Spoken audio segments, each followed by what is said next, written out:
सुवर्ण भारतमध्ये आपल्या सगळ्यांचं स्वागत। मी रश्मी हिवरे। आजच्या काही ठळक व विशेष घडामोडी। कोरपना आंदोलनाचा भडका, हजारोंच्या संख्येने आदिवासींचा आक्रमक मोर्चा।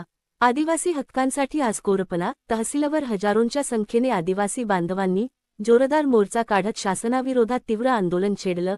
आमचा हक्क आम्ही घेणारच, शासन जागे व्हा, अशा घोषणांनी परिसर दणाणून गेला। या आंदोलनात महिलांसह तरुण तरुणी आणि ज्येष्ठ नागरिकांचीही मोठी उपस्थिती होती। आंदोलनकर्त्यांनी 12 ठोस मागण्या मांडल्या असून त्यात बंजारा व धनगर जातींचा एसटीत समावेश रद्द करणे, पेसा अंतर्गत पदभरतीत आदिवासींना प्राधान्य, वनहक्काचे प्रलंबित दावे निकाली काढणे, शिक्षक भरती, आश्रमशाळांना दर्जा अशा मुद्द्यांचा समावेश आहे। अरुण मडावी, प्रभाकर गेडाम, प्रमोद कोडापे आदींनी केले। मागण्या मान्य न झाल्यास लढा अधिक तीव्र करण्याचा इशारा देण्यात आला आहे। शिष्टमंडळाने तहसीलदारांमार्फत मुख्यमंत्री यांना निवेदनही सादर केलं। मनोज गोरे, उपजिल्हा प्रतिनिधी, चंद्रपूर। 9 ऑक्टोबर 2025 कोरपना तालुका संयुक्त आदिवासी कृती समितीच्या वतीने या ठिकाणी हा भव्य आदिवासी बांधवांचा आक्रोश मोर्चा तहसील कार्यालयाच्या परिसरात येऊन आम्ही संयुक्त कृती समितीच्या वतीने माननीय तहसीलदार महोदयांना या ठिकाणी आमचं काही मागण्यांचं निवेदन महाराष्ट्र सरकारला सादर केलेलं आहे।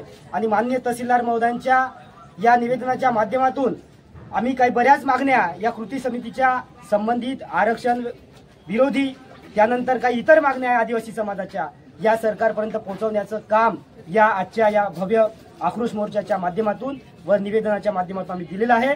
आणि आम्ही त्या ठिकाणी सरकारला मागणी केलेली आहे। तिच्या माध्यमातून आम्ही सरकारला मागणी केली आणि समस्त या ठिकाणी या तालुक्यातील समस्त आदिवासी बांधव हे खेड्यापाड्यातून ग्रामीण भागातून या ठिकाणी उपस्थित होऊन त्यांनी आपलं देखील या ठिकाणी शक्ती प्रदर्शन करून या मोर्चाला सहकार्य केलं। त्या सर्वांचं या ठिकाणी मी आयोजन समितीच्या वतीने शतशः आभार मानतो, त्यांचे मनपूर्वक अभिनंदन करतो आणि तेच थांबतो। धन्यवाद। जय सेवा। आम्हाला एक प्रश्न का सर, मोर्चा करण्याची वेळ तुमच्यावर का आली बा?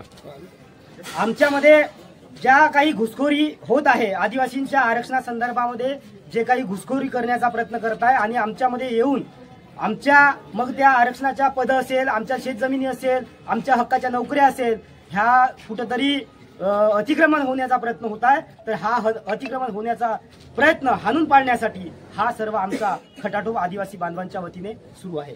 यापुढे तुमची भूमिका काय राहणार आहे?